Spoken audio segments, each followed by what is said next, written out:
What's going on, guys? Welcome back to the channel. So today we're going to be doing some BMW stuff, which I'm excited for, and some of you drift guys might be stoked on. So there's not a lot of info here in the States on this kit. We're going to be doing an angle kit on my, E36. This is my 5th drift event coming up this weekend for Easter, and I kind of been limiting myself and pacing myself on modifications and stuff like that. So I wanted to get used to the car. I have a little bit of motorsports background before drifting, so I understand it a little bit better. So now that I've done 4 events, I felt it was not going to be a handicap to learn drifting now that I can link Apple Valley and I can link my local track Musselman in Tucson and whatnot. So now we're going to be doing an angle kit. This one in particular we have is the CNC71 kit. Now I'm making this video obviously for some content for my channel, but also because there's not a lot of info on this kit here in the States. There's not much videos, but a lot of people seem to love it that actually use it. So we're just going to install this kit today and show you guys. So I already unboxed it because I was excited, not going to lie. So what's nice about this kit is it's simple. It's like mid-priced, but everything's replaceable, which is extremely convenient because I was going to go with like a Fatbo kit because I don't really have the power for FPR or SLR, the high dollar stuff. So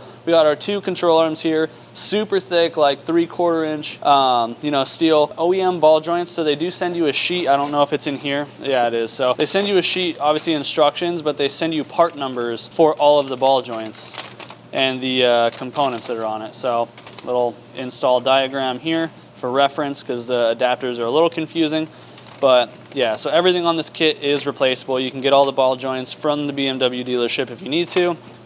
But yeah, so we got our arms. These are the angle adapters. Nice, strong billet. I've heard those poles are pretty good about their their machining. We have offset lollipop bushings. These are for the caster and stuff. This is actually a really dope sticker. I think I like that a lot. Dang. Yeah. And then we have hardware. These are the parts that I don't know what these are for, so we'll have to read the instructions for those yet. We do have some hardware here, as well as tie rods. And I believe the instruction manual said these are E34 tie rods, but it is very nice that they just, again, OE stuff, OE part numbers, so it's all easily replaceable. And if I bought this from Drift HQ, so of course if I can't figure out the part numbers myself, I'm sure I can just give those guys a call. Of course it's not sponsored, but I can give them a call and I'm sure they can hook me up with the right parts. But it's a pretty straightforward kit. It should be a pretty straightforward assembly. Of course you have to get in alignment after this, so one of my shop neighbors next door has some toe plates or something we can use for toe plates. So against my better judgment, I'm going to try and install this angle kit 2 days before my drift event, and hopefully we can get the car driving straight enough to get me through the event so I can go get a real alignment.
So now we've got everything taken apart. We're on to the next step. You gotta follow me. I am following you. But I got there. All right. Sorry, we got a new camera guy on the job today. Alex is mounting tires. But so now we're onto the part with the adapter. So this, from what I understand, is the main piece of your kit. It's a little confusing because the instructions do give you a diagram, but you know, it's not the most, you know, easiest thing to read, at least for me. So they tell you take the M14 bolt, which is gonna be your biggest one that they send you. They have the machining here for the Allen head, so that's gonna sit in there. And then you will have nut and washer for the other side. So now we take this and we go to the knuckle and we bolt this up.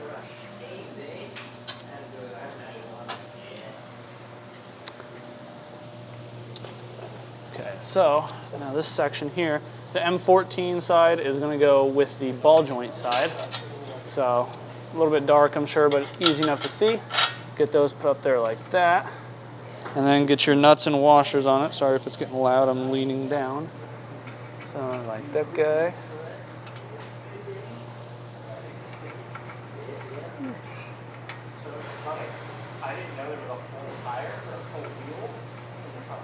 There we go. Now you can take this apart with the shock off. I just had, you know, difficulties installing it before, so I did it this way. So got plenty of room though. Do it like this. Okay. There we go, snug everything up, get that all tightened up, and then we can go ahead and install the arm, but there's one more piece that we have to deal with, and that would be the lollipop. So I'm gonna go ahead and snug this down and we'll get to the lollipop.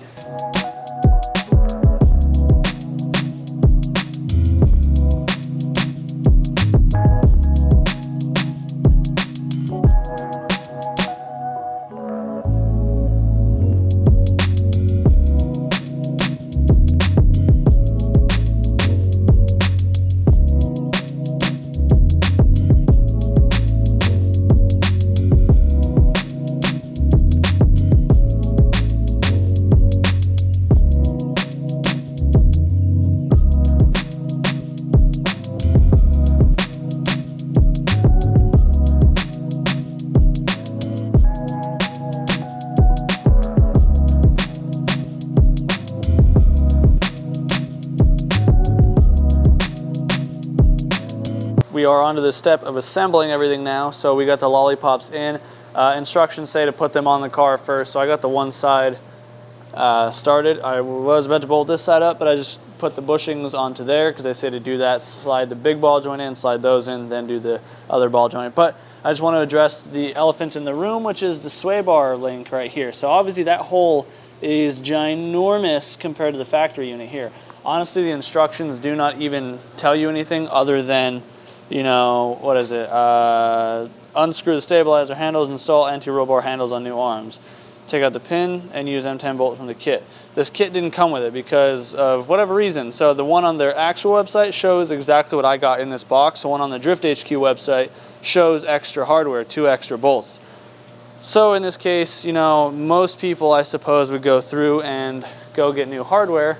But the issue I see with that is that hole is 12 times larger than an M10 like you see here. So what I'm going to do instead is I'm going to just go ahead and clean up the edges here and weld it to the arm. That way the ball or the end link itself can still unbolt from the connection point. But that's the only way I can think of to mount this. Otherwise you have to run no sway bar until you can sort out a bracket for yourself. All right, so the instructions were a little weird on them wanting you to do the bushing first, or you know, second, whatever, outside of it. I just had to hammer that in on the vise. I got the bolts hand started. Now we're trying to get the big nut up top here. And then with that sucked in, then we can move the hub out of the way like that. And then we can get this thing bolted up here, just like, I believe that. Because the tie rod should go to this outer one. So yeah, cool beans. Just a little heavy, so yeah, take your time. Okay, so I got the sway bar thing situated, so I was incorrect. I don't know what they intended to do, and again, the instructions are so vague and useless. It just says unscrew the stabilizer handles, install anti-roll bar handles on new arms, take out pins, use 10mm bolt from the kit, or M10 bolt from the kit. Again, there's no extra hardware, so again, I've gone and cleaned this stuff up. This is the wrong hole to clean up. So at least in my scenario, this is a 328 IS. And now let me show you. I got this arm mocked up, and the arm fits great and everything. Like, we're looking solid here. So this is where the sway bar is falling. So I was just doing some digging, and it turns out that maybe they're intending it to be used with M3 setup, because if you look up here, I'm running reaction coilovers, and I do have an ear up here for the sway bar end link. So at a later date, I'm going to get M3 end links, but for the short term, because my drift event is in 2 days, I'm going to go ahead, I'm going to pull this arm back off really quick because it's not bolted down, just hand tightened, and I'm going to grind the paint away here because the bracket, which I set back here on the table, this bracket will fit still, and it'll still work because they got this hole right here. So we're going to feed it through this hole instead, line it up so it's not binding, and then can just weld it up like that. So that should work out just fine for me, and then I can just grind it off later. So if you're running into the same issue, and if you're watching this video before you buy the kit, run and check your car and see if your coilovers have the M3 style tie rod end adapters. If they do, order those and install them with it, and then you won't run into this issue. Everything else is fitting just fine.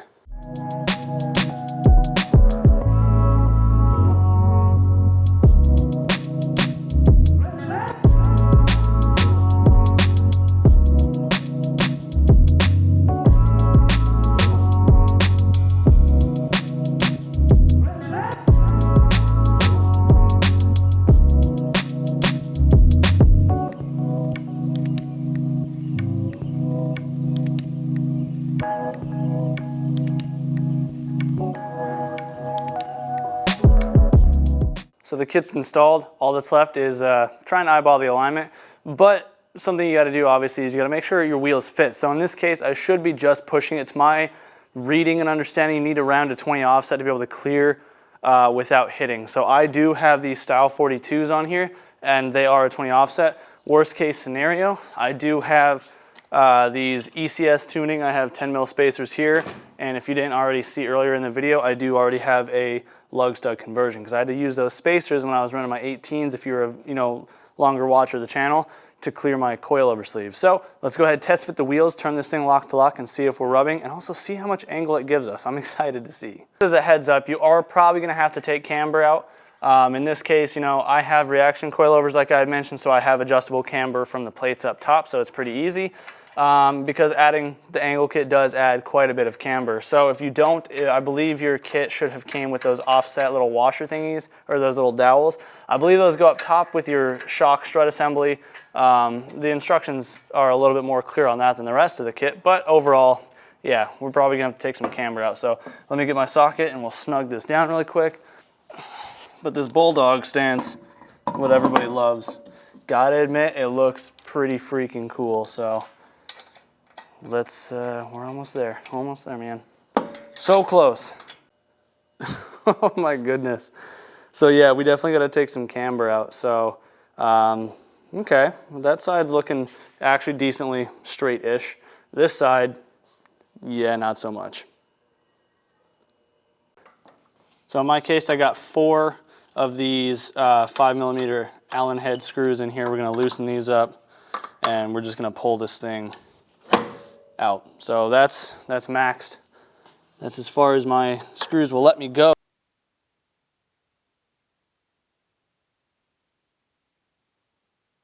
Now, the moment we've all been waiting for, I've just set the car on the ground, realized I need to raise the car about 1 inch because with this amount of camber and this like extra offset, or the extra poke and stuff, it is not gonna fit. Like, I'm tucking fender right now. I'm like bowing out the fender on the tire. So I'm gonna raise that off camera. That's not important because that doesn't pertain to this video. Obviously, once your kit's installed, you're gonna have to fine tune your suspension at that point. So let's go ahead and let's look at the angle because that's what this kit's all about, isn't it? Right now, we are at a pretty neutral point. The steering wheel is more or less centered. Obviously, the toe is just way out. Haven't got that far yet. So let's key in here. Okay.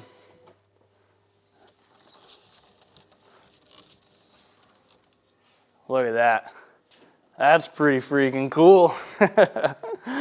Yeah, that's gnarly. So this wheel spins fine. The issue is that when I turn it full lock the other way, the other wheel hits inside. So I believe that means my rack is not centered, so I got to figure that out tonight/tomorrow. So yeah, that's my problem, not yours. If it's your problem, then, you know, try recentering it. I'm going to try doing it through the steering column, see if that helps. If not, then maybe I'm just fooled. I don't know. I'm used to Hondas, man. But yeah, no, we got massive angle. Let me get you guys an overhead shot here. Keep the clip rolling. I mean, that's pretty significant. Like, I dig it. Make sure nothing else is binding in here. Everything's stretching accordingly. You know, brake lines are looking good. I got the Garagistic ones. Yeah, everything's pretty stout in here. I just got to get the alignment sorted and hope for the best. That pretty much more or less wraps this up. I mean, it looks great. I can't wait to try it out. So be sure to, you know, check out the next video, assuming I can make it and get the steering situation sorted. And yeah. So if you guys made it this far in the video, I just want to say thank you very much.